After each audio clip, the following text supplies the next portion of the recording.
आज की हमारी कहानी है बड़े बाबू मुंशी प्रेमचंद की सबसे अच्छी कहानी। 365 दिन, कई घंटे और कई मिनट की लगातार और अथक दौड़ धूप के बाद मैं आखिर अपनी मंजिल पर धड़ से पहुंच गया। बड़े बाबू के दर्शन हो गए। मिट्टी के गोले ने आग के गोले का चक्कर पूरा कर लिया। अब तो आप भी मेरी भूगोल की लियाकत के कायल हो गए, इसे रूपक न समझिएगा। बड़े बाबू में दोपहर के सूरज की गर्मी और रोशनी थी, और मैं क्या और मेरी बिसात क्या, एक मुट्ठी खाक। बड़े बाबू मुझे देखकर मुस्कराए। हाँ, यह बड़े लोगों की मुस्कराहट। मेरा अधमरा सा शरीर कांपने लगा। जी में आया बड़े बाबू के कदमों पर बिछ जाऊं। मैं काफिर नहीं, गालिब का मुरीद नहीं। जन्नत के होने पर मुझे पूरा यकीन है, उतना ही पूरा जितना अपने अंधेरे घर पर। लेकिन फरिश्ते मुझे जन्नत ले जाने के लिए आए तो भी यकीनन मुझे वह जबरदस्त खुशी न होती जो इस चमकती हुई मुस्कुराहट से हुई। आंखों में सरसों फूल गई, सारा दिल और दिमाग एक बगीचा बन गया। कल्पना ने मिस्र के ऊंचे महल बनाने शुरू कर दिया। सामने कुर्सियों, पर्दों और खस की टट्टियों से सजाया कमरा था। दरवाजे पर उम्मीदवारों की भीड़ लगी हुई थी, और की जानिब एक कुर्सी पर शान से बैठे हुए सबको उसका हिस्सा देने वाले खुदा के दुनियावी फर्ज अदा कर रहे थे। नजर मियाज का तूफान बरपा था, और मैं किसी तरफ आंख उठाकर न देखता था कि जैसे मुझे किसी से कुछ लेना देना नहीं। अचानक एक शेर जैसी गरज ने मेरे बनते हुए महल में एक भूचाल सा ला दिया। क्या काम है? हाय रे, ये भोलापन, इस पर सारी दुनिया के हसीनों का भोलापन और बेपरवाही निसार है।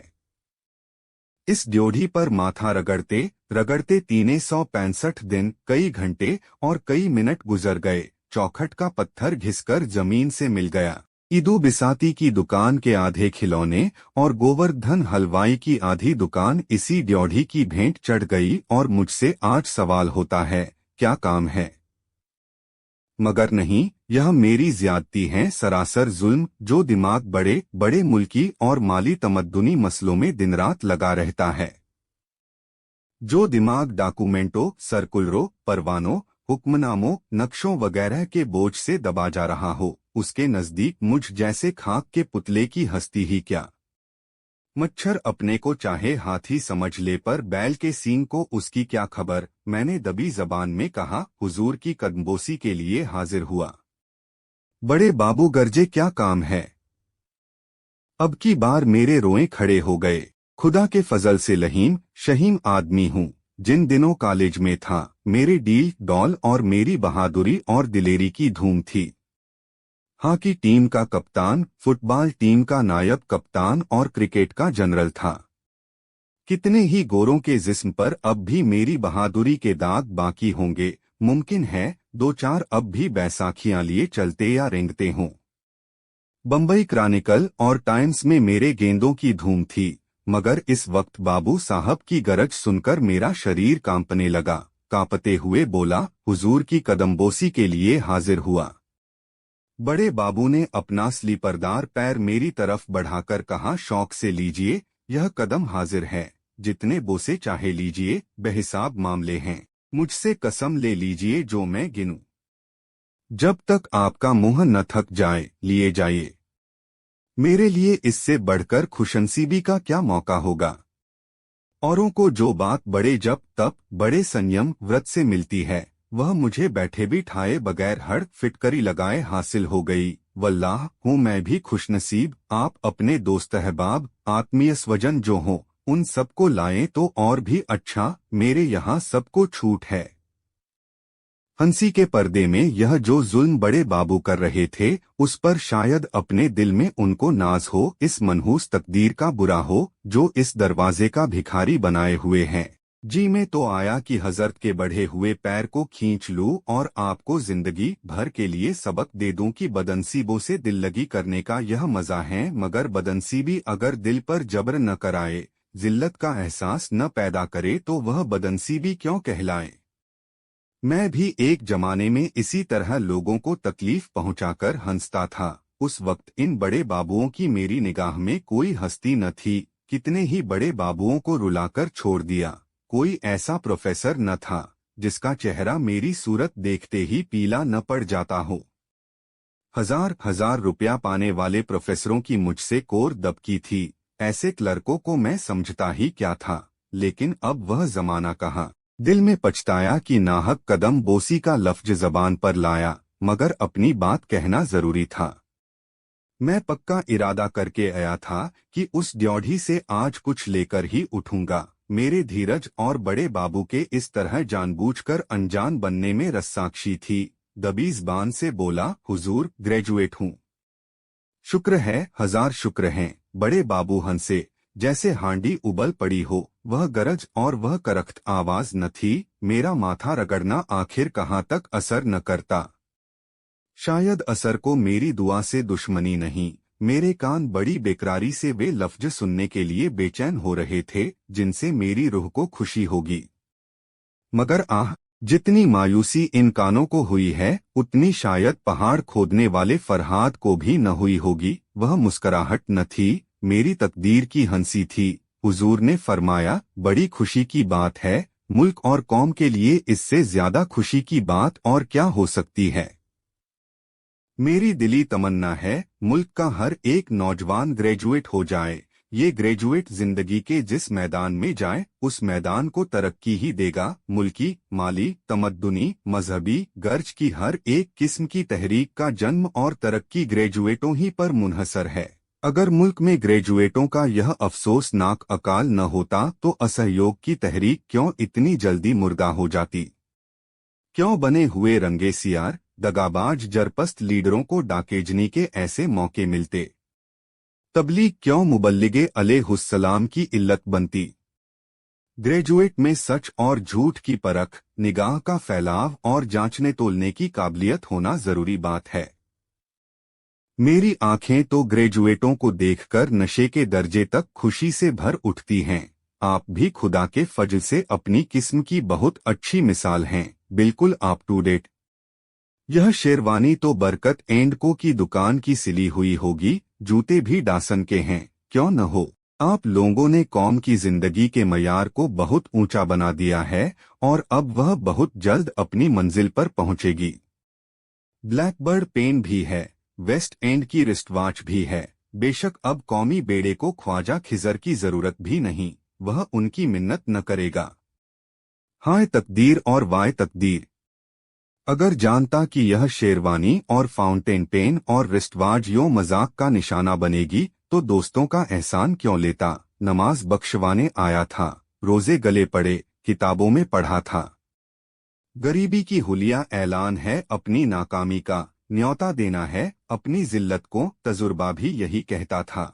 चीथड़े लगाए हुए भिखमंगों को कितनी बेदर्दी से दुत्कारता हूँ, लेकिन जब कोई हजरत सूफी साफी बने हुए, लंबे लंबे बाल कंधों पर बिखेरे, सुनहरा अमामा सर पर बांका तिरछा शान से बांधे, संदली रंग का नीचा कुर्ता पहने कमरे में आ पहुँचते हैं तो मजबूर होकर उनकी इज्जत करनी पड़ती है। और उनकी पाकीज़गी के बारे में हजारों शुबहे पैदा होने पर भी छोटी छोटी रकम जो उनकी नजर की जाती है, वह 1 दर्जन भिखारियों को अच्छा खाना खिलाने के सामान इकट्ठा कर देती। पुरानी मसल है, भेस से ही भीख मिलती है, पर आज यह बात गलत साबित हो गई। अब बीवी साहिबा की वह तंबीह याद आई जो उसने चलते वक्त दी थी, क्यों बेकार अपनी बेइज्जती कराने जा रहे हो। वह साफ समझेंगे कि यह मांगे जांचे का ठाठ है। ऐसे रईस होते तो मेरे दरवाजे पर आते क्यों। उस वक्त मैंने इस तंबीह को बीवी की कमनिगाह और उसका गमवारपन समझा था, पर अब मालूम हुआ कि गमवारिने भी कभी कभी सूझ की बातें कहते हैं। मगर अब पछताना बेकार है। मैंने आजिजी से कहा, हुजूर कहीं मेरी भी परवरिश फरमाएं। बड़े बाबू ने मेरी तरफ इस अंदाज से देखा जैसे मैं किसी दूसरी दुनिया का कोई जानवर हूँ और बहुत दिलासा देने के लहजे में बोले, आपकी परवरिश खुदा करेगा, वही सबका रज़्ज़ाक है। दुनिया जब से शुरू हुई तब से तमाम शायर, हकीम और औलिया यही सिखाते आए हैं कि खुदा पर भरोसा रख, और हम हैं कि उनकी हिदायत को भूल जाते हैं। लेकिन खैर, मैं आपको नेक सलाह देने में कंजूसी न करूँगा। आप एक अखबार निकाल लीजिए, यकीन मानिए इसके लिए बहुत ज्यादा पढ़े लिखे होने की जरूरत नहीं और आप तो खुदा के फजल से ग्रेजुएट है। स्वादिष्ट तिलाओं और स्तंभनबट्टियों के नुस्खे लिखिए। तिब्बे अकबर में आपको हजारों नुस्खे मिलेंगे। लाइब्रेरी जाकर नकल कर लाइए और अखबार में नए नाम से छापिए। कोपशास्त्र तो आपने पढ़ा ही होगा, अगर न पढ़ा हो तो एक बार पढ़ जाइए और अपने अखबार में शादी के मर्जों के तरीके लिखिए। कामेंद्रिय के नाम जितने ज्यादा आ सकें बेहतर है। फिर देखिए कैसे डॉक्टर और प्रोफेसर और डिप्टी कलेक्टर आपके भक्त हो जाते हैं। इसका ख्याल रहे कि यह काम हकीमाना अंदाज से किया जाए। व्यापारी और हकीमाना अंदाज में थोड़ा फर्क है। व्यापारी सिर्फ अपनी दवाओं की तारीफ करता है। हकीम परिभाषाओं और सूक्तियों को खोलकर अपने लेखों को इल्मी रंग देता है। व्यापारी की तारीफ से लोग चिढ़ते हैं। हकीम की तारीफ भरोसा दिलाने वाली होती है। अगर इस मामले में कुछ समझने बूझने की जरूरत हो तो रिसाला दरवेश हाजिर हैं। अगर इस काम में आपको कुछ दिक्कत मालूम होती हो तो स्वामी श्रद्धानंद की खिदमत में जाकर शुद्धि पर आमादगी जाहिर कीजिए। फिर देखिए आपकी कितनी खातिरतवाजो होती है। इतना समझाए देता हूँ कि शुद्धि के लिए फौरन तैयार न हो जाइएगा। पहले दिन तो 2-4 हिंदू धर्म की किताबें मांग लाइएगा। एक हफ्ते के बाद जाकर कुछ एतराज कीजिएगा, मगर एतराज ऐसे हो जिनका जवाब आसानी से दिया जा सके। इससे स्वामी जी को आपकी छानबीन और जानने की ख्वाहिश का यकीन हो जाएगा। बस आपकी चांदी है। आप इसके बाद इस्लाम की मुखालिफत पर 2-1 मजमून या मजमूनों का सिलसिला किसी हिंदू रिसाले में लिख देंगे तो आपकी जिंदगी और रोटी का मसला हल हो जाएगा। इससे भी सरल एक नुस्खा है। तबलीगी मिशन में शरीक हो जाइए। किसी हिंदू औरत, खासकर नौजवान बेवा, पर डोरे डालिए। आपको यह देखकर हैरत होगी कि वह कितनी आसानी से आपसे मोहब्बत करने लग जाती है। आप उसकी अंधेरी जिंदगी के लिए एक मशाल साबित होंगे। वह उफ नहीं करती, शौक से इस्लाम कबूल कर लेगी।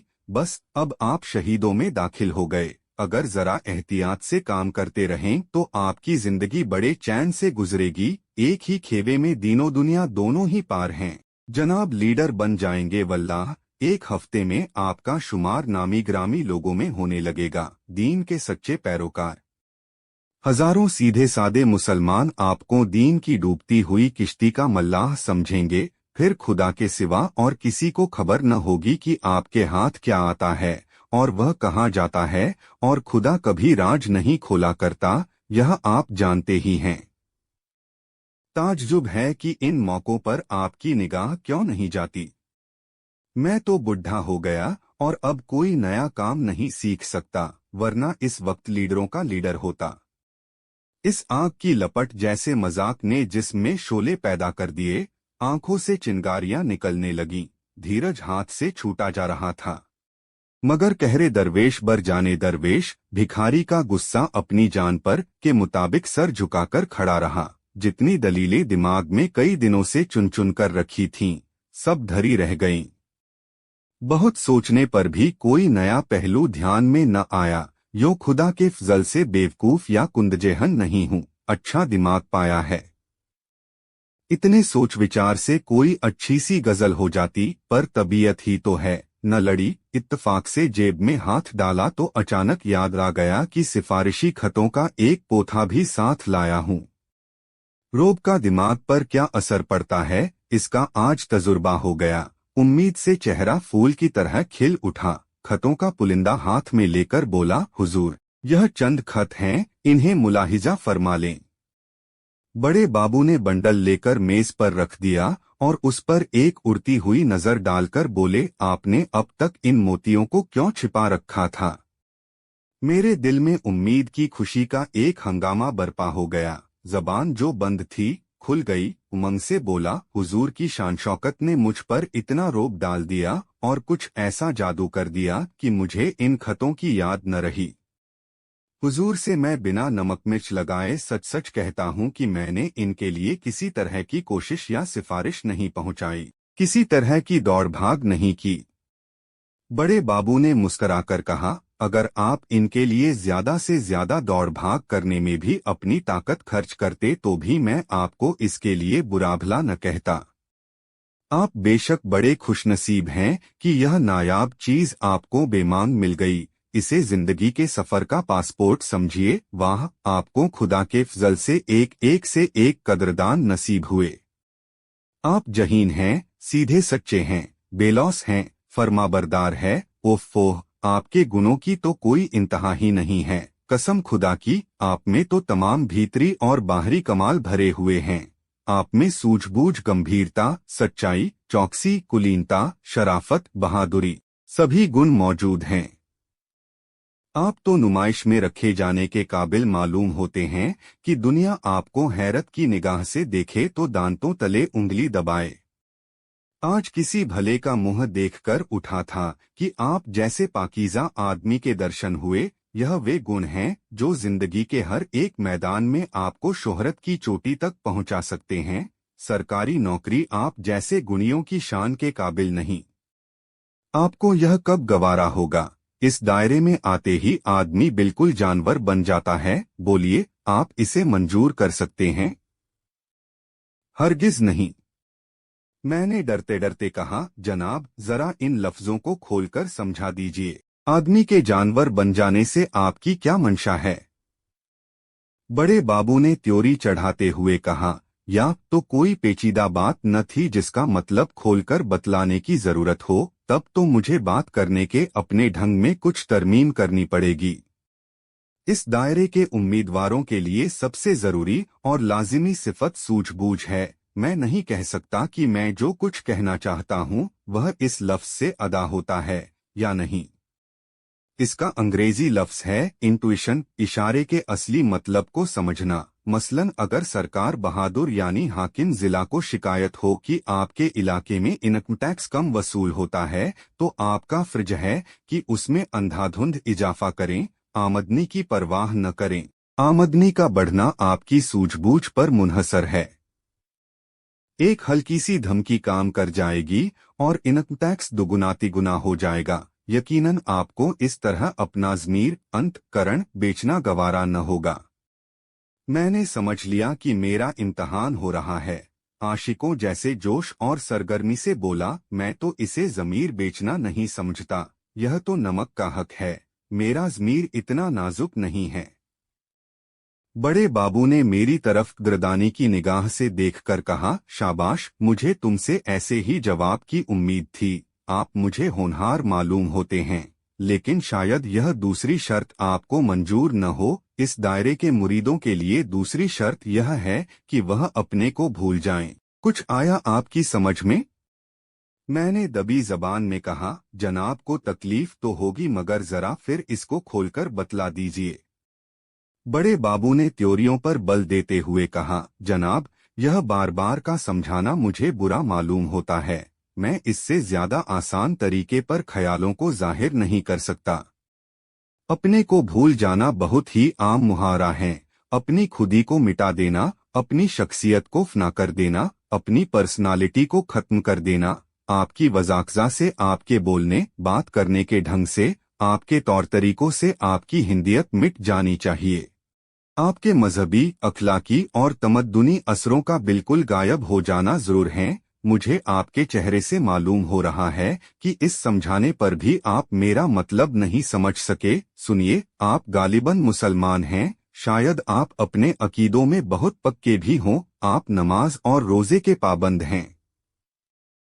मैंने फ़िक़्ह से कहा, मैं इन चीज़ों का उतना ही पाबंद हूँ जितना कोई मौलवी हो सकता है। मेरी कोई नमाज क़ज़ा नहीं हुई, सिवाय उन वक्तों के जब मैं बीमार था। बड़े बाबू ने मुस्कराकर कहा, यह तो आपके अच्छे अखलाक ही कह देते हैं, मगर इस दायरे में आकर आपको अपने अकीदे और अमल में बहुत कुछ काट-छांट करनी पड़ेगी। यहाँ आपका मजहब मजहबियत का जामा अख्तियार करेगा। आप भूलकर भी अपनी पेशानी को किसी सिजदे में न झुकाएं, कोई बात नहीं। आप भूलकर भी ज़कात के झगड़े में न फूसे, कोई बात नहीं। लेकिन आपको अपने मजहब के नाम पर फरियाद करने के लिए हमेशा आगे रहना और दूसरों को आमादा करना होगा। अगर आपके जिले में 2 डिप्टी कलेक्टर हिंदू हैं और मुसलमान सिर्फ एक, तो आपका फर्ज होगा कि हिज एक्सेलेंसी गवर्नर की खिदमत में एक डेपुटेशन भेजने के लिए कौम के रईसों में आमादा करें। अगर आपको मालूम हो कि किसी म्यूनिसिपैलिटी ने कसाईयों को शहर से बाहर दुकान रखने की तजवीज पास कर दी है, तो आपका फर्ज होगा कि कौम के चौधरियों को उस म्यूनिसिपैलिटी का सिर तोड़ने के लिए तहरीक करें। आपको सोते जागते, उठते बैठते जात पौत का राग अलापना चाहिए। मसलन इम्तहान के नतीजों में अगर आपको मुसलमान विद्यार्थियों की संख्या मुनासिब से कम नजर आए, तो आपको फौरन चांसलर के पास एक गुमनाम खत लिख भेजना होगा कि इस मामले में जरूर ही सख्ती से काम लिया गया है। यह सारी बातें उसी इंट्यूशन वाली शर्त के भीतर आ जाती हैं। आपको साफ साफ शब्दों में या इशारों से यह काम करने से लिए हिदायत न की जाएगी। सब कुछ आपकी सूझ पर मुनहसर होगा। आप में यह जौहर होगा तो आप एक दिन जरूर ऊंचे ओहदे पर पहुंचेंगे। आपको जहां तक मुमकिन हो अंग्रेजी में लिखना और बोलना पड़ेगा। इसके बगैर हुक्काम आपसे खुश न होंगे। लेकिन कौमी ज़बान की हिमायत और प्रचार की सदा आपकी ज़बान से बराबर निकलती रहनी चाहिए। आप शौक से अखबारों का चंदा हजम करें, मंगनी की किताबें पढ़े, चाहे वापसी के वक्त किताब के फटचिंत जाने के कारण आपको माफ़ी ही क्यों न मांगनी पड़े, लेकिन ज़बान की हिमायत बराबर जोरदार तरीके से करते रहिए। खुलासा यह कि आपको जिसका खाना उसका गाना होगा। आपको बातों से, काम से और दिल से अपने मालिक की भलाई में और मजबूती से उसको जमाए रखने में लगे रहना पड़ेगा। अगर आप यह ख्याल करते हो कि मालिक की खिदमत के जरिए कौम की खिदमत की करूंगा, तो यह झूठ बात है, पागलपन है, हिमाकत है। आप मेरा मतलब समझ गए होंगे। फरमाइए, आप इस हद तक अपने को भूल सकते हैं? मुझे जवाब देने में जरा देर हुई। सच यह है कि मैं भी आदमी हूँ और 20वीं सदी का आदमी हूँ। मैं बहुत जागा हुआ न सही, मगर बिल्कुल सोया हुआ भी नहीं हूँ। मैं भी अपने मुल्क और कौम को बुलंदी पर देखना चाहता हूँ। मैंने तारीख पढ़ी है और उससे इसी नतीजे पर पहुंचा हूँ कि मजहब दुनिया में सिर्फ एक है और उसका नाम है दर्द। मजहब की मौजूदा सूरत धड़ेबंदी के सिवाय और कोई हैसियत नहीं रखती। खतने या चोटी से कोई बदल नहीं जाता। पूजा के लिए कलिसा, मस्जिद, मंदिर की मैं बिल्कुल जरूरत नहीं समझता। यह मानता हूँ कि घमंड और खुदगर्जी को दबाए रखने के लिए कुछ करना जरूरी है, इसलिए नहीं कि उससे मुझे जन्नत मिलेगी या मेरी मुक्ति होगी, बल्कि सिर्फ इसलिए कि मुझे दूसरों के हक छीनने से नफरत होगी। मुझमें खुदी का खासा जुज मौजूद है। यो अपनी खुशी से कहिए तो आपकी जूतियों सीधी करूँ, लेकिन हुकूमत की बर्दाश्त नहीं। महकूम बनना शर्मनाक समझता हूँ। किसी गरीब को जुल्म का शिकार होते देखकर मेरे खून में गर्मी पैदा हो जाती है। किसी से दबकर रहने से मर जाना बेहतर समझता हूँ, लेकिन ख्याल हालतों पर तो फतह नहीं पा सकता। रोजी फिक्र तो सबसे बड़ी। इतने दिनों के बाद बड़े बाबू की निगाहे करम को अपनी ओर मुड़ता देखकर मैं इसके सिवा कि अपना सिर झुका दूं, दूसरा कर ही क्या सकता था। बोला, जनाब, मेरी तरफ से भरोसा रखें, मालिक की खिदमत में अपनी तरफ से कुछ उठा न रखूंगा। गैरत को फना कर देना होगा। मंजूर। शराफत के जज्बों को उठाकर ताक पर रख देना होगा। मंजूर। मुखबिरी करनी पड़ेगी। मंजूर। तो बिस्मिल्लाह, कल से आपका नाम उम्मीदवारों की फहरिस्त में लिख दिया जाएगा। मैंने सोचा था कल से कोई जगह मिल जाएगी। इतनी जिल्लत कबूल करने के बाद रोजी की फिक्र से तो आजाद हो जाऊंगा। अब यह हकीकत खुली। बरबस मुंह से निकला, और जगह कब तक मिलेगी? बड़े बाबू हंसे, वही दिल दुखाने वाली हंसी जिसमें तौहीन का पहलू खास था। जनाब, मैं कोई ज्योतिषी नहीं, कोई फकीर दरवेश नहीं। बेहतर है इस सवाल का जवाब आप किसी औलिया से पूछें। दस्तरखान बिछा देना मेरा काम है। खाना आएगा और वह आपके हलक में जाएगा। यह पेशिनगोई मैं नहीं कर सकता। मैंने मायूसी के साथ कहा, मैं तो इससे बड़ी इनायत का मुंतजिर था। बड़े बाबू कुर्सी से उठकर बोले, सम खुदा की, आप परले दर्जे के कुरम्ज आदमी हैं। आपके दिमाग में भूसा भरा है। दस्तरखान का आ जाना आप कोई छोटी बात समझते हैं? इंतजार का मजा आपकी निगाह में कोई चीज ही नहीं। हालांकि इंतजार में इंसान उम्रें गुजार सकता है।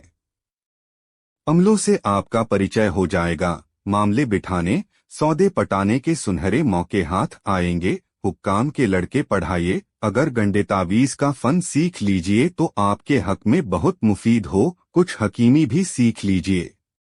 अच्छे होशियार सुनारों से दोस्ती पैदा कीजिए, क्योंकि आपको उनसे अक्सर काम पड़ेगा।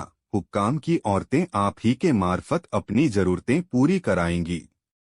मगर इन सब लटकों से ज्यादा कारगर एक और लटका है।